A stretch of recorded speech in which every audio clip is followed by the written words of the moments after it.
Segala puji bagi Allah, Tuhan semesta alam. Salawat dan salam semoga tercurah kepada junjungan kita Nabi Muhammad sallallahu alaihi wasallam, sang penunjuk jalan bagi para pencari Tuhan, serta keluarga dan para sahabatnya yang menjadi lentera zaman. Amma ba'du. Saudaraku yang dirahmati Allah, pernahkah kita bertanya, mengapa solat kita terasa kering? Mengapa air mata tak lagi mudah mengalir saat takbir dikumandangkan? Mengapa hati begitu mudah lalai, padahal jasad telah berdiri di hadapan Tuhan semesta alam? Pertanyaan-pertanyaan ini bukan hanya milik kita hari ini. Ia adalah jeritan batin para salik, para pencari Allah yang merindukan satu hal yang sangat mahal, khusyuk dalam sholat. Sebuah keadaan spiritual di mana hati terikat penuh pada Sang Khalik, tak terganggu oleh dunia dan larut dalam keagungan Allah.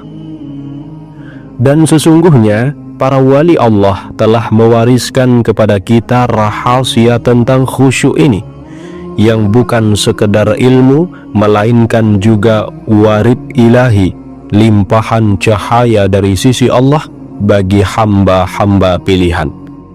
Apakah itu khusyuk? Bagaimana cara mencapainya? Dan bagaimana para wali menjaganya? Mari kita jelajahi rahasia ini perlahan dalam cahaya ilmu dan hikmah. Makna khusyuk menurut Al-Quran dan ulama. Allah subhanahu wa ta'ala berfirman dalam surah Al-Mu'minun ayat 100 ayat 1-2. Mohon maaf. Sungguh beruntung orang-orang yang beriman, yaitu orang-orang yang khusyuk dalam sholatnya. Al-Mu'minun ayat 1-2. Imam Ibnu Katsir menjelaskan dalam tafsirnya, yakni mereka yang tenang, yang tunduk, yang khidmat dan tidak menoleh ke kanan dan ke kiri. Hati mereka hadir, akal mereka bersama bacaan, dan ruh mereka bersama makna. Itulah orang yang khusyuk dalam sholat. Khusyuk bukanlah gerakan tubuh. Khusyuk adalah kehadiran hati dalam penghambaan. Maka Imam Al-Ghazali membagi khusyuk menjadi dua. Ada khusyuk dinamai dengan khusyuk zahir. Yang kedua, khusyuk dinamai dengan khusyuk batin. Khusyuk zahir adalah tenang dalam gerakan, tidak tergesa-gesa, menundukkan pandangan, tidak banyak bergerak. Sedangkan khusyuk batin adalah kehadiran hati, penghayatan makna, rasa takut dan harap kepada Allah. Maka siapa yang khusyuk zahir saja, tapi hatinya lalai, belum mencapai hakikat. Namun siapa yang hatinya khusyuk, insya Allah seluruh anggota tubuhnya akan mengikuti. Lalu mengapa khusyuk itu sering hilang? Imam Ibnul Qayyim rahimahullah menjelaskan bahwa penyebab utama hilangnya khusyuk adalah lalainya hati kita. Hati yang sibuk dengan dunia, penuh keinginan terhadap makhluk, akan sulit menghadirkan Allah dalam sholatnya. Hati yang dipenuhi cinta dunia, kesombongan, kedengkian, dendam, rasa ingin dipuji, adalah hati yang gelap gulita, yang tidak mudah menangkap cahaya ilahi. Maka Rasulullah pernah sampaikan, akan datang suatu zaman, kata Nabi, kepada manusia, mereka mendirikan sholat, namun mereka tidak mendapat apa-apa dari sholatnya itu, kecuali hanya capek saja. Hadis riwayat Ahmad. Inilah kondisi zaman saat ini. Betapa banyak yang sholat namun hatinya kosong, sujud tapi tidak tunduk, ruku tapi tidak taat. Maka ilmu para wali, solat adalah mi'raj ruhani. Para wali Allah tidak memandang solat sebagai kewajiban semata.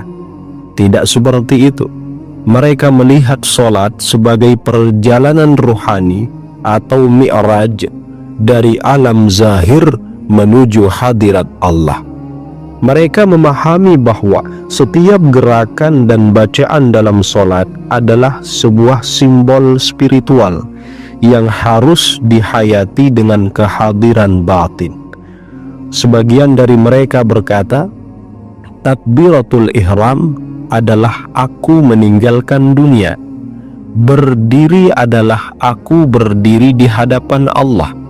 Ruku adalah aku tunduk karena keagungan Allah.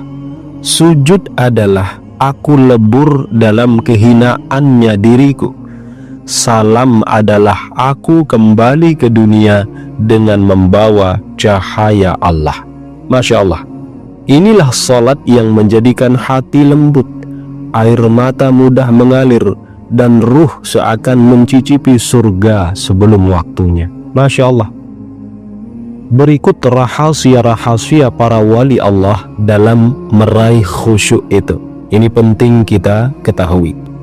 Berikut beberapa rahasia, kunci-kunci, langkah-langkah yang diambil oleh para wali Allah dan para salikin dalam mencapai kekhusyuan yang mendalam. Pertama, ini penting, taubat dan penyucian diri sebelum sholat. Bersuci bukan hanya dengan air, tapi dengan taubat dan penyucian hati. Itu kata Syekh Abdul Qadir Al-Jilani. Sebelum berdiri di hadapan Allah, mereka memohon ampunan atas dosa-dosanya. Mereka menyucikan hati dari kesibukan dunia, dari dendam, dari iri, dari amarah, karena hati yang kotor tak mampu mencerap nur ilahi. Kemudian yang kedua, berpakaian rapi, berwudu dengan khusyuk. Para wali memakai pakaian terbaik untuk salat. Sebagaimana firman Allah, wahai anak Adam, pakailah pakaian terbaik kalian saat memasuki setiap masjid. Quran Surat Al-A'raf ayat 31. Berwudu dengan tenang sambil menghayati bahwa mereka sedang mencuci dosa, mempersiapkan diri menghadap yang maha suci. Kemudian yang ketiga, memahami makna bacaan sholat. Setiap kalimat dalam sholat dipahami maknanya. Misalkan Allahu Akbar adalah aku tanggalkan dunia hanya Allah yang maha besar. Tanamkan dalam hati kita. Saat membaca Al-Fatihah, maka tanamkan dalam hati bahwa aku berbicara dengan Rabbku. Saat ruku, tanamkan bahwa Tuhanku maha besar, maka aku wajib tunduk. Saat sujud, Tuhanku maha tinggi, aku yang paling rendah. Kemudian saat tasyahud, aku bersaksi atas kebenaran Muhammad dan bertemu dengannya secara ruhani. Dengan makna ini, salat bukan sekedar sebuah rutinitas saja, tapi dialog penuh cinta dan sangat haru. Yang keempat, menjaga waktu dan rindu akan salat. Para wali menanti-nanti waktu salat. Mereka rindu untuk bertemu Allah. Hati mereka gelisah bila waktu salat tiba dan belum segera menunaikan salat itu. Maka Rasulullah bersabda, dan penyejuk mataku dijadikan dalam salat. Hadis riwayat An-Nasa'i. Apakah kita masih menjadikan salat sebagai beban atau sudah menjadi penyejuk mata? Kita bisa menjawabnya karena kita yang paling tahu rasa kita dalam salat. Salat sebagai cermin derajat ruhani. Dalam kitab Ar-Risalah Al-Qusairiyah, Imam Al-Qusairi menyebutkan, tanda diterimanya ibadah adalah bertambahnya kecintaanmu kepada Allah dan lenyapnya keinginan terhadap dunia. Maka orang yang sholat tapi tetap mencintai dunia, tetap suka maksiat, tetap mudah marah, artinya sholatnya belum menembus hatinya. Maka para wali menyebut ini dengan istilah, pertama, sholat jasad, hanya badannya yang bergerak. Kemudian ada namanya sholat akal, ada pemahaman. Ada namanya sholat ruh, ada kehadiran hati. Ada namanya sholat sir, sholat dalam rahasia, yakni fana dalam kehadiran Allah. Para sahabat, perlu kita pahami, khusyuk bukan tujuan, tapi buah dari jalan. Banyak orang memaksa dirinya khusyuk, padahal khusyuk bukan dicari, tapi diberi oleh Allah. Itu kuncinya. Ia adalah buah dari jalan ruhani, yakni tobat, zikir, puasa, riyadhah, mujahadah, tadabbur. Maka khusyuk adalah buah dari itu semua. Maka jangan langsung ingin khusyuk tanpa menempuh jalan-jalan tadi. Taubat pada Allah, perbanyak zikir, perbanyak puasa untuk mengekang nafsu kita, riyadhah, mujahadah, dan tadabbur. Syekh Ahmad Zarruq berkata, khusyuk adalah buah dari hati yang bersih, dan hati yang bersih adalah hasil dari zikir dan mujahadah. Berikut kisah-kisah para wali saat sholat. Pertama, Ali bin Abi Thalib radhiyallahu ta'ala anhu, menantu Nabi, saat terkena anak panah, beliau berkata, cabutlah panah itu saat aku sedang sholat. Saat sholat, beliau tak lagi merasakan dunia, sebab saat aku sholat tidak merasakan lagi dunia, kata beliau.